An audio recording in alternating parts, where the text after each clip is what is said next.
Hello friends, welcome back to my channel Logos Kitchen. இன்னைக்கு நம்மளோட சேனல்ல ஒரு சூப்பரான இட்லி பொடி பார்க்க போறோம்.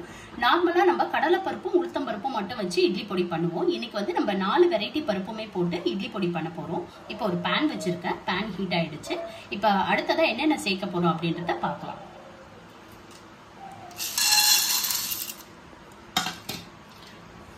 ஒரு கப் அளவு கடலைப்பருப்பு எடுத்திருக்கேன். இந்த 4 பருப்புமே ஒரே மெஷர்மெண்ட்ல எடுத்துக்கோங்க. கப்போ இல்ல கிண்ணமோ எதுல நீங்க யூஸ் பண்றீங்களோ 4 பருப்புமே, அதாவது கடலைப்பருப்பு, உளுத்தம்பருப்பு, தோரம்பருப்பு, பைத்தம்பருப்பு, இந்த 4 பருப்புமே ஒரே அளவு எடுத்துக்கோங்க. தனித்தனியா எல்லாத்தையும் நம்ம வறுத்து எடுக்கணும். எப்படி இது ஒரு 8 minutes ஆகும் இந்த கடலைப்பருப்பு வறுப்பட்டு எடுக்கிறதுக்கு.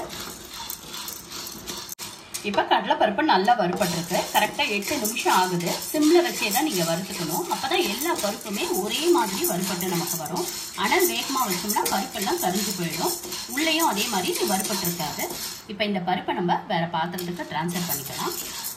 இப்போ நம்ம அடுத்ததாக உளுத்தம் பருப்பு சேர்த்துக்க போகிறோம். இதுவும் வந்து 1/4 கிலோ அளவு, இந்த டம்ளர் அளவு தான் நான் எல்லாமே மெஷர் பண்ணியிருக்கேன். இது வந்து 250 கிராம்ஸ் இருக்கும். இந்த உளுத்தம் பருப்பையும் ஒரே மாதிரி நம்ம வறுத்து எடுத்துக்கணும். கொஞ்சம் சிம்ல வச்சே தான் இந்த வேலை நம்ம செய்யணும். அப்பதான் வந்து டேஸ்ட் நல்லா இருக்கும் நமக்கு.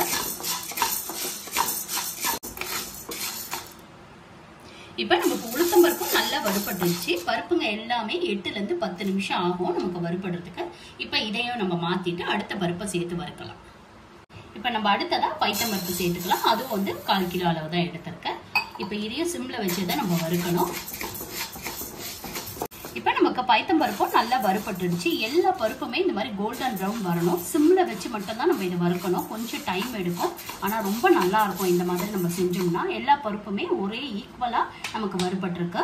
அதே மாதிரி இந்த பைத்தம் பருப்பு சேர்த்து செய்யும் போது ரொம்ப டேஸ்ட் அதிகமாவே இருக்கும். இப்ப நம்ம அடுத்த பருப்பு வறுத்துக்கலாம். இப்ப நம்ம அடுத்த தோரம் பருப்பு சேர்த்துக்க போறோம். இது வந்து 250 கிராம்ஸ் தான். இதுவும் அதே மாதிரி நல்ல ஒரு கோல்டன் ப்ரௌன் வர வரைக்கும் நல்லா வறுத்து எடுத்துக்கோங்க. இப்ப தோரம் பருப்பும் நல்ல கோல்டன் ப்ரௌன் வந்துடுச்சு. இப்ப இதை நம்ம டிரான்ஸ்ஃபர் பண்ணிக்கலாம்.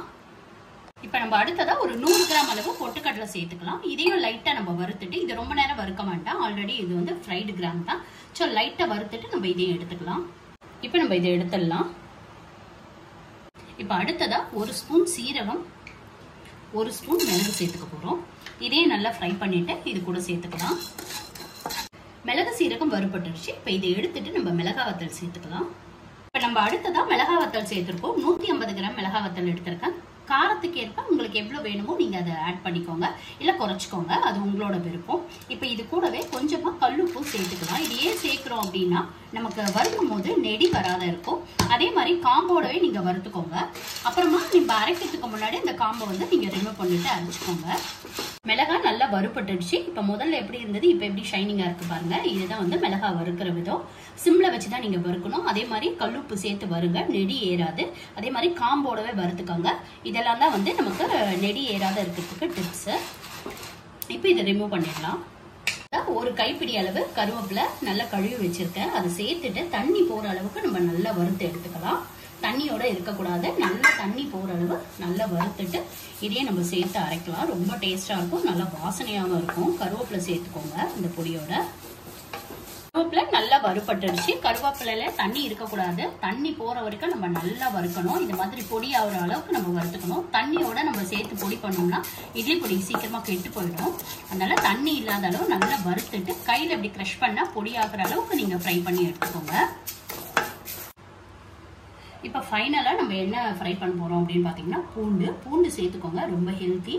இப்போ ஒரு 2 ஸ்பூன் அளவு நம்ம நல்லெண்ணெய் சேர்த்துக்கலாம். பூண்டை மட்டும் லாஸ்டாவே நீங்க ஃப்ரை பண்ணிக்கோங்க. 2 ஸ்பூன் அளவு நல்லெண்ணெய் சேர்த்தாச்சு. இப்போ ஒரு 50 கிராம் அளவு பூண்டு வந்து இது மாதிரி கிரஷ் பண்ணி வச்சிருக்கேன், அதை சேர்த்துக்கோங்க. இது வந்து நாட்டு பூண்டு, அதாவது பூண்டு பல் வந்து ரொம்ப குட்டி குட்டியா இருக்கும் பாருங்க. அதுதான் வந்து நல்ல காரமும் இருக்கும், அதே மாதிரி நல்ல மணமும் வரும். இப்ப பூண்டும் ஆல்மோஸ்ட் நல்லா வறுபட்டுடுச்சு. இன்னும் ஒரு செகண்ட் கூட நம்ம வச்சுக்கலாம். நல்ல ஒரு கோல்டன் ப்ரௌன் வரணும். அதே மாதிரி தோலோடவே இந்த பூண்டை சேர்த்துக்கோங்க, ரொம்ப நல்லா இருக்கும். பெருங்காய கட்டி இருந்தா அதை சேர்த்துக்கோங்க. நான் வந்து இப்ப பொடி பண்ணும்போது பவுடரை சேர்த்துக்க போறேன். மிளகு சீரகம் இதெல்லாம் ஏன் சேர்க்கிறோம் அப்படின்னு பாத்தீங்கன்னா நிறைய பருப்பு ஐட்டம்லாம் சாப்பிடும் போது வயிற்றுக்கு உபாதைகள் சிலது வரும்.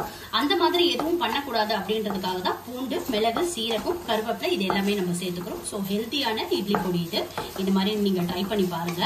இப்போ இதை நல்லா ஆறின பிறகு நம்ம வறுத்து எடுத்துக்கலாம்.